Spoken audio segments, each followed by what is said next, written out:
And NTV journalists Bridget Ngana, George Kieru, and Fiona Akinyi were attacked, beaten, and had their cameras and phones forcibly seized while covering the Ol Kalou by-election.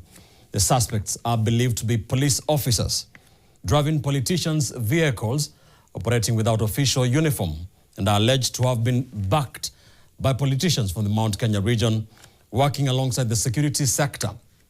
The Nation Media Group Board of Directors, through Chairman Joe Moganda, has condemned the attacks. Interior Cabinet Secretary Kipchumba Murkomen has since ordered Inspector General of Police Douglas Kanja to investigate. We are working on the details of that very unfortunate incident. We shall be giving you what happened shortly here on this live newscast. In the meantime, media groups and the Center for Multiparty Democracy have strongly condemned the attacks on journalists covering the highly contested Ol Kalou mini poll, describing the violence as a dangerous assault on press freedom and a threat to Kenya's democracy.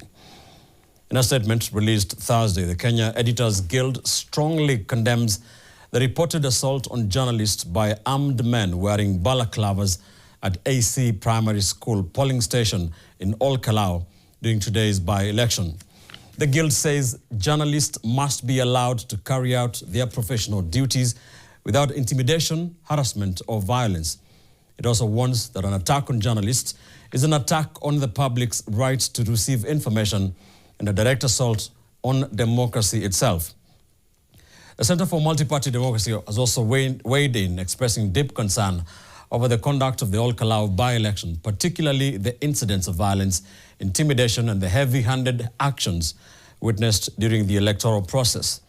It goes on to condemn reports of excessive use of force by security agencies, violence around polling areas, and the harassment of duly accredited journalists carrying out their lawful duties.